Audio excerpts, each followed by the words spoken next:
Leurs questions, vos réponses, messieurs, vous commencez tous à en avoir l'habitude, même trop l'habitude pour certains. Romain Canuti, je sais pas combien de fois tu as vécu ce moment des questions-réponses, mais ça commence à faire le beaucoup. décompte, ça se compte en années. Babou aussi. Oui, c'est vrai, Babou. Mais Babou était là même avant, Ouais, non, avant ça la va, naissance. c'est bon. D'ailleurs, on a un Allez, extrait. on On a un extrait. Romain 97 sur le forum. Si sur les 3 milieux, on a vainqueur Lopez ou Sanson, quel serait le profil manquant? Un Roque Mesa? Alors ça, Mesa plutôt. C'est un joueur dont on a beaucoup parlé, notamment dans les émissions Mercato cet hiver. Qui te plaisait toi particulièrement, Romain? J'aime beaucoup. Il y a Nagette aussi sur le dossier. Un Espagnol donc qui joue à Las Palmas. Devant la défense et voilà, technique. C'est le profil qui manque technicien. pour compléter vainqueur Sanson ou vainqueur Lopez? Pas forcément, pas dit comme ça, mais faut toujours prendre ce genre de mec, on voit après, ça sert toujours.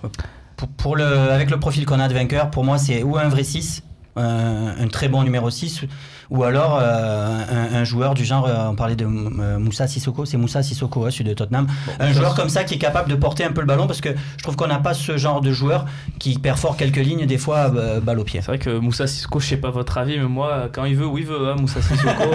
ça peut faire mal ça. Voilà, ça peut faire mal. Faut prendre le bras de pommade. Voilà. Et effectivement, on peut pas faire d'erreur sur le phrasé dans un talk show, c'est impossible. Non mais bon, le bâton pour te faire frapper. Après, faut pas pleurer parce que tu as mal. Hein. Bon, au propre et au figuré. Cette phrase est magnifique, effectivement, Bernard. Donc Roque Mesa, pourquoi pas, Romain? Effectivement, tu es fan et tu resteras fan de ce joueur, en tout cas, au moins jusqu'à la fin du mercato d'été. Ça fait un petit moment que j'ai plus vu des matchs. Non, mais il a continué, il continue sur la même lancée. Quid de Thauvin? Problème physique, mental, que lui arrive-t-il en cette fin de saison? Bon, il a quand même été le joueur du mois de mars de Ligue 1, mais c'est vrai que depuis 2-3 matchs, on le reconnaît pas, Soun Thauvin, là. Qu'est-ce qui se passe? Il a un petit coup de mou, je pense que c'est pas plus grave que ça. Problème physique, peut-être, il tire un peu la langue parce qu'il en a fait beaucoup quand même depuis le début de saison. Il a marqué des buts très importants, il court beaucoup, il se replie. J'avais lu quelque part, il défend pas, je trouvais ça assez gonflé parce que c'est un type qui fait toujours les efforts, qui vient toujours compenser quand son latéral monte. Il se donne énormément. Quand Sakai vient dédoubler dans son dos, il a tendance à couvrir, donc il revient, il essaie de récupérer le ballon. Mental, je pense pas, non, parce que il est venu ici, il a fait des pieds et des mains pour revenir à l'OM, donc je pense pas que sa saison est quand même plutôt bonne. Sa saison est quand même réussie. Il en est déjà à 10 buts et 5 passes d'ess. Il fait sa meilleure saison depuis qu'il est professionnel. Bien sûr, mais c'est mental quand même. Pourquoi c'est mental, Romain? Déjà, on l'a vu en janvier. Te l'a dit? Non, mais on le voit contre Paris et Monaco, il avait joué, il n'avait pas forcément été bon. Derrière, ça l'avait touché parce qu'il avait toujours les mêmes critiques. Il n'est pas bon contre les grands clubs, donc c'est un joueur qui se remet vite. Il a envie de réussir et donc il se pose mille questions dans sa tête. Et je pense que là, le fait sur les 2 derniers matchs, désolé, c'est l'explication pour vainqueur, ça va être encore l'explication pour Thauvin, mais je pense que le fait de voir un Gomis comme ça à ce niveau-là, totalement en dessous de ce qu'on attend. Thauvin, il essaie de faire plus et donc du coup ça le décale surtout à Toulouse. Il surjoue. Alors que normalement il est défensivement, il fait les efforts et compagnie, les replis. Là il les faisait plus sur Moubangé qui montait tout le temps. Devant il n'y avait pas tant de différence que ça. Quand il l'a fait, il remet. Voilà, bon. Ok. C'est un tout. D'accord avec ça, Babou? Thauvin, il n'y a pas autre chose que le mental quand même. Est-ce que le passage en équipe de France, ça a pu lui faire du mal, tu penses? Je sais pas, moi, je l'interprète un petit peu plus au niveau collectif, c'est-à-dire que pour moi, pour faire encore une petite comparaison avec Monaco, je sais c'est toujours Monaco, mais c'est l'équipe de l'année, Monaco. Voilà, pour moi c'est, si tu veux, à l'OM, c'est des individualités qui ont tiré le collectif et qui ont fait qu'à un moment donné on a eu un collectif assez intéressant. C'est complètement différent qu'une équipe comme Monaco qui pour moi a un gros collectif et ça permet à certaines individualités de s'exprimer. Je pense que Thauvin et quelques joueurs comme ça ont tellement tiré le groupe derrière eux qu'à un moment donné dès qu'ils ont une petite défaillance, on s'aperçoit que le collectif est un petit peu enrayé. C'est parce que c'est eux quand même qui ont tiré tout ça, quoi. Très bien, messieurs. On enchaîne avec une question d'Alex Sopino sur Twitter. Pourquoi ne pas proposer un contrat à certains joueurs libres en fin de saison? Pepe, Cazorla, Jesus Navas, Zabaleta, Lichtsteiner, Clichy, masse salariale 40 millions d'euros. Non mais ceci dit, tout à l'heure dans la première partie, très, très bonne remarque. Sur le mois de juin, on parlait des joueurs en fin de contrat. des joueurs en fin de contrat. On parlait des joueurs à signer au mois de juin, excusez-moi. Oui, il y a les fins de contrat aussi. Et tu peux, des fins de contrat. Les joueurs maintenant, dans le football, ils savent tellement que l'avenir est incertain, qu'ils ne peuvent pas trouver de challenge ou quoi que ce soit. Si ces mecs-là, il n'y a pas de proposition, je pense à Jesus Navas par exemple. Il est à Manchester City, il joue quasiment plus. Mais il n'est pas terrible. Hein. Alors, bon, c'est un avis. Mais... Non, mais si tu as un entraîneur, ce qui est bien aussi, et, il faut quand même s'en féliciter à l'Olympique de Marseille, parce qu'on a mis un fonctionnement en place où c'est l'entraîneur qui a le dernier mot. Si l'entraîneur se dit j'ai les capacités de le relancer, il y a quand même un certain potentiel, il a un certain palmarès qui fait que tu peux te dire Pépé, si l'entraîneur. Voilà. Ça serait pas mal, Pépé. Pépé, voilà, c'est toujours pareil. Si tu fais un joueur là en juin mais pour que le mec. La moitié du vieux port par contre. Oui, c'est ça, pour faire le recoupement avec l'histoire des abonnements de tout à l'heure, c'est vrai qu'en janvier on nous a dit on prend Payet, c'est une opportunité, c'est pas la priorité, ne vous inquiétez pas. Je pense que là maintenant cet été il faut vraiment prendre là où il y a la priorité. Jesus Navas, je suis d'accord avec toi, ça m'intéresse, mais encore une fois on a du monde à ces postes-là, et pour les abonnements, je pense qu'on attend tous de voir arriver un PP ou... Non, le secteur défensif... Même si Jesus Navas, c'est pas mal. Le secteur défensif, c'est la priorité absolue, à mon avis. Hein, mais ces joueurs-là, vraiment, si il y a n'importe... Bon, pour certains, par exemple, je crois que Zabaleta, il a des contacts avec West Ham. Ouais. Les joueurs comme ça reste en première ligue. Mais si tu as l'opportunité de faire venir un de ces mecs-là, un Lichtsteiner par exemple, c'est pas mal. Tu le fais signer dès le mois de juin, je trouve que c'est un bon signal. Et lui, et ça fait partie de ces joueurs qui savent qu'ils signent dans le mois de juin, ils ont la prépa physique, parce que quand tu t'entraînes de ton côté et que tu signes ton contrat fin août, tu perds quasiment une année, on le sait tous. Après, c'est vrai que si tu fais des affiches dans la ville où tu mets Pépé, Thauvin, Jesus Navas et Payet, ouais, tu vas les vendre tes abonnements. Hein. C'est vrai aussi. Hein. Ceci dit, à voir au niveau de l'aspect physique, mais Santi Cazorla... Je l'ai pas cité parce que... très costaud. Oui, Arsenal. C'est très costaud. Il est en fin de contrat aussi. Compliqué. Arsenal, ça va être très compliqué. Mais ça, si physiquement il peut faire une saison, faut prendre. Hein. Romain, je te tiens, puisqu'on parle d'Arsenal avant de la question de Seb, qui est très bonne aussi. Toutes ces rumeurs, tu les entends comme tout le monde, qu'on pourrait attirer des joueurs d'Arsenal. Tu y crois ou pas du tout Regarde l'exemple de Chelsea. Chelsea, sur les années récentes, pendant 2 saisons, ils ont raté la Ligue des Champions. Cette année, ils ne la jouent pas. Qui est parti de Chelsea à l'intersaison ? Personne. Enfin, un joueur notable, hein. Personne. Et il y a 3 ans, quand ils s'étaient plantés, pareil, et qu'ils avaient fini 6e, ils n'étaient pas qualifiés pour la Ligue des Champions. Personne.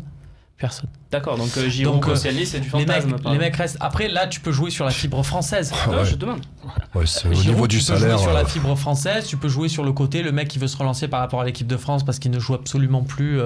Enfin, qu'il est vraiment remplaçant de chez remplaçant Arsenal, il est même plus trop dans la rotation, il est vraiment remplaçant. À ce moment-là, tu peux jouer sur cette fibre-là pour te dire, et si on a une chance, mais tu joues sur ça serait la toute petite chance pour toi, c'est les Français. Voilà, tu joues sur un autre ressort que le ressort, ils sont pas qualifiés parce qu'il y a de l'argent. Sujet parce que c'est vrai que beaucoup en parlent quand même de ces rumeurs. On avait entendu d'Alexis Sanchez, mais bon, ça c'est un peu plus compliqué. Mais la Première Ligue est devenue un championnat un peu fermé, c'est devenu une sorte de NBA européenne, j'ai l'impression. C'est devenu le top championnat, au top salaire, au top club. Il y a au moins 10 clubs qui ont des effectifs, bon j'exagère, au moins 6 clubs qui ont des effectifs plus ou moins de même niveau. On voit même en Ligue des Champions, il y a quasiment plus de clubs anglais qui passent les quarts de finale. Depuis quelques saisons. Donc peut-être aussi les joueurs ont pris l'habitude de, avant tout, devenir champion d'Angleterre. Et puis bon, s'il y a un truc à faire en Coupe d'Europe, pourquoi pas. Mais l'essentiel, c'est d'être champion. On voit ce qui se passe avec Chelsea cette année. Tu parlais des salaires tout à l'heure. Oui, puis les salaires, on ne peut pas s'aligner sur les salaires de Première Ligue. On s'est bien aligné pour faire Payet, qui était un des Payet, c'est la seule exception, c'est une performance. Parce qu'on n'est pas capable de renouveler l'expérience. Regarde, tous les joueurs qui ont quitté l'Angleterre sont partis soit pour la Chine, soit pour un autre club anglais. Il n'y a que Payet. Il faut que ce soit une volonté commune. Payet, il avait une volonté. Oui, il voulait vraiment revenir chez nous. Donc, on verra, mais en tout cas, c'est vrai que comme tu dis, c'était une performance Payet. Si l'OM arrive à faire aussi un autre gros joueur de Première Ligue, on pourra souligner doublement la performance. Seb, peut-on envisager certains joueurs de la promo Gambardella s'insérer dans le fameux groupe pro de l'année prochaine ? C'est vrai qu'on a fait le groupe, mais on n'a pas évoqué les jeunes. Est-ce que vous en voyez ou pas ? On a parlé de Camara. On voit toujours au même nom, voilà. C'est Camara, si ça signe. Mais bon, c'est pas toi, tu parlais pour du petit Gogay, mais il est un peu plus vieux pour... il est un peu plus vieux, et c'est... Oui, non, voilà, c'est pas... je regarde, je me dis... Après, c'est peut-être... Je me trompe, mais je me dis qu'il faut voir d'abord une saison en CFA avant de voir plus haut. Maxime Lopez, il a fait une saison en CFA, on a vu plus haut, voilà, il aurait pu en faire 2 même. Vous êtes d'accord tous, c'est un peu tôt pour ces jeunes, pourtant en demi-finale c'est pas mal, hein, c'est... Mais est-ce que à Lens, enfin tu vois, Paris qui avait gagné la Gambardella, qui avait une équipe machin il y a 2 ans quand ils avaient affronté Paris, l'OM. Ils avaient un effectif quand même. J'ai regardé, il faut le construire. Ils avaient effectivement intégré un jeune dans leur équipe, c'était Jean-Kévin Augustin. Voilà, donc peut-être si jamais l'OM gagne la Gambardella, il y aura peut-être une ouverture. On verra. Mais après, Paris l'a pris aussi peut-être parce qu'ils jouent la Ligue des Champions, donc ils ont 6 postes. Des doublures et qui peut être le 6e dans la rotation devant. Après, c'est vrai que tu parlais tout à l'heure de Gogay, ça peut être un Marazovic par exemple qui fait bonne impression à la place de Gogay dans ton esprit. Voilà dans le 6e des 3 milieux, enfin dans les 6 milieux. Ça dépend si on joue l'Europa League ou pas. Effectivement. On me dit dans l'oreillette qu'on a le résultat. Ici Romain Canuti qui s'impose avec Lopez, 74%. J'ai l'habitude de perdre mes duels. Oui, mais tu as l'habitude de prendre des risques. Voilà. Ouais. Le jour où ça paye. Ouais, la dernière fois, je me suis fait rouster pour Pelé. Sur le plateau, vous étiez tous avec lui. C'est vrai. T'étais tout seul, c'est ça un risque? Bon. Mais elle est encore avec lui. Mais oui. Encore avec lui.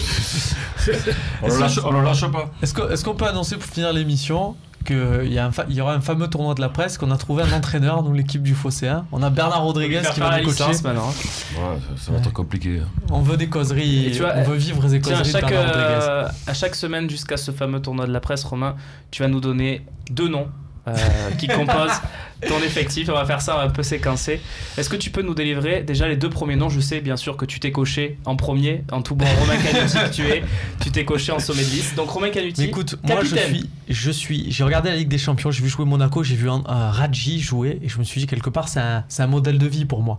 Un mec nul avec 10 mecs forts. Donc, et puis à force il devient bon parce qu'il joue avec 10 mecs forts. Donc je rêve d'être ça. Le premier nom, Romain Canuti, donc capitaine et le deuxième de nom, cette Fabrice équipe. Celeski. Fabrice Celeski, Babou, donc dans cette équipe pour le tournoi de la presse. Très honoré. Écoute, félicitations Romain. Jeudi prochain, on prend rendez-vous, ou lundi si tu n'es pas là jeudi. Tu donneras 2 autres noms qui composera ton groupe élargi. Parce que pour l'instant, je crois que tu as 11-12 noms. Tu dois encore trancher, écoute, ça se joue à 10. Je vais voir ma liste. C'est mardi prochain. Je verrai ma liste avec le coach en même temps parce que je vais peut-être lui soumettre. Important. Peut-être que tu seras pas dans ma liste. Ouais, peut-être. Ouais, mais peut-être que tu seras licencié aussi. Messieurs, important. On se retrouve pas lundi. Lundi c'est Pâques, donc vous êtes en famille, vous fêtez ça avec les chocolats. On se retrouve mardi pour débriefer, espérons-le, la victoire de Saint-Etienne. Prochain talk donc mardi et jeudi la semaine prochaine. Double ration avant le déplacement à Nancy. Lundi soir, fin de journée, on fait le footing, Romain, pour récupérer en vue de l'échéance du 20 mai. J'ai repris un petit peu là, j'ai commencé un peu de Zumba, je sais pas si ça vous parle. Je suis en truc un peu des trucs de femmes. Je te laisse gérer cet élément. Je te laisse. Qui parle de Moussa Sissoko. Voilà. Pour Moussa Sissoko, c'est bien. Voilà. Je vous laisse. Bon, messieurs, désolé pour les débordements de Bernard Rodriguez, ça arrive. Pour un ancien arrière droit. C'est un débordement soft. Oui, tout à fait. Messieurs, merci. Soun, de l'actualité prochainement. Toujours pareil. Oui, je me souviens plus. Alors, Montpellier, Nîmes, Avignon, discothèque, je bosse un peu. Là, on va attaquer la saison aussi de la Palmeraie au bazar. Ah oui, de la Palmeraie. La Palmeraie avec monsieur Jérémy Sandrès qui nous regarde ce soir. Je lui ai promis de lui dire un bisou. C'est la première fois que je fais une dédicace, je trouve ça ridicule. C'est qu'on était au collège ensemble. Avec Sandrès ? Ouais. C'est pas vrai. À l'époque, c'était un mec qui était devenu très populaire parce c'est le seul qui avait le graveur de CD. Voilà. Ok. Oui. Voilà. Là, on continuera ça après l'émission, messieurs. Merci Babou, à jeudi. Merci Soun encore une fois d'être venu. Bernard, on se revoit un peu avant le tournoi de la presse, bien évidemment, pour valider tout ça. Bonne soirée Bernard, bonne soirée Romain. Et bonne soirée et merci à toutes et à tous de nous suivre, toujours aussi nombreux. On se retrouve mardi, pas lundi, faites attention. Salut.